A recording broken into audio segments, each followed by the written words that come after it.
दरवाजे पर जोर से दस्तक हुई। उसने दरवाजा खोला। बाहर दो लड़कियां खड़ी थीं, जो पूरी तरह से भीगी हुई थीं। वे कांप रही थीं और अंदर आकर शरण लेना चाहती थीं। आदमी ने पहले तो मना करना चाहा, लेकिन उनकी हालत देखकर उसका दिल पिघल गया और उसने उन्हें अंदर बुला लिया। दोनों लड़कियों ने फर्श गंदा ना हो जाए इसलिए अपने जूते उतार दिए। तब जाकर आदमी ने अपनी चिंता छोड़ी। आखिरकार सुंदर लड़कियां क्या बुरा कर सकती हैं। जब उसे पता चला कि औरत का फोन भीग गया है तो आदमी ने उनके लिए एक कैब बुक कर दी, लेकिन कैब को यहाँ पहुंचने में 45 मिनट लगेंगे। तीनों को सोफे पर बैठकर बातचीत करनी पड़ी। महिला ने बताया कि वे लोग घूमने आए हैं, पर्यटक जल्दी में थे, इसलिए बाथरूम जाने के कारण आखिरी बस छूट गई। लेकिन सौभाग्य से उन्हें एक दयालु आदमी मिल गया। दोनों को भारी बारिश से बचने में मदद मिली। आदमी ने यह सुनकर फिर से दया दिखाई। न केवल उन्हें साफ कपड़े दिए बल्कि उनके कपड़े धोकर सुखा भी दिए। जब लड़कियों को पता चला कि आदमी काम में व्यस्त है, सफाई का काम खुद करता है और अकेला है, तो उन्होंने उसे गले लगा लिया। माहौल धीरे धीरे रोमांटिक हो गया। जब ऑनलाइन टैक्सी आने वाली थी तो महिला बाथरूम में नहाने चली गई और आदमी से कपड़े लाने को कहा। आदमी ने मजबूरी में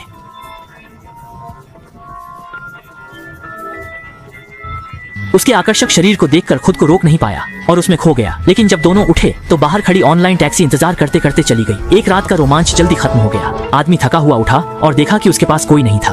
उसे लगा कि दोनों बहनें जा चुकी हैं, लेकिन जब वह रसोई में गया तो देखा कि वे नहीं गईं और रसोई को गंदा कर दिया। ये देखकर आदमी गुस्से में आ गया और उन्हें घर से बाहर जाने को कहा, लेकिन वे जिद्दी थीं और नहीं गईं। गुस्से में आदमी ने पुलिस को फोन किया, लेकिन महिला की एक बात सुनकर वह डर गया कि वह नाबालिग है।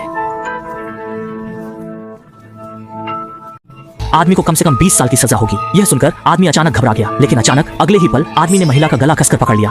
देखते ही आदमी ने सच में गंभीरता दिखाई। शायद वह महिला को मार सकता था, इसलिए महिलाओं ने सहमति दी कि आदमी उन्हें घर वापस ले जाए। जब आदमी घर पहुंचा तो उसने अपनी पत्नी के आने से पहले जल्दी से घर की सफाई कर दी। रात का अंधेरा जल्दी छा गया। आदमी ने घर की सफाई और तैयारी कर ली थी, लेकिन एक आवाज के साथ आदमी के मन में बुरा एहसास जाग उठा। लिविंग रूम में जाकर देखा कि फोटो एल्बम जमीन पर गिरा हुआ है। वह उठकर उसे उठाने ही वाला था कि अचानक किसी ने उसे डंडे से बेहोश कर दिया। असल में वे दो महिलाएं फिर से वापस आ गई थी। जब उसने फिर से आंखें खोली तो वह बिस्तर पर बंधा हुआ था। महिलाएं उसकी बेटी की स्कूल यूनिफॉर्म पहनकर उसके साथ जबरदस्ती कॉस्प्ले करना चाहती थी। यह तो बहुत विकृत है। आदमी ने तुरंत मना कर दिया। जब उसने उनकी बात नहीं मानी तो महिलाओं ने उसे पैरों से कुचलकर उसके साथ अमानवीय अपमान किया। आदमी जानता था कि उन्हें जरूर किसी ने चोट पहुंचाई होगी, इसलिए वे अब इस तरह पागल हो गई हैं। लेकिन अब उसके हाथ पैर बंधे हुए थे, वह कुछ नहीं कर सकता था। बस देखता रहा कि महिलाएं उसके ऊपर अत्याचार कर रही हैं। अचानक सहेली ने बाहर कुत्ते के भौंकने की आवाज सुनी तो वह बाहर देखने चली गई। आदमी ने मौका देखकर अपने ऊपर की महिला को जोर से धक्का देकर गिरा दिया, फिर बंधन खोलकर बाहर की ओर भागा। सहेली को बेहोश करने की कोशिश की, लेकिन उसके हाथ में कांटा था। आदमी को कांटे से कंधे पर चोट लगी और वह दर्द से बेहोश हो गया।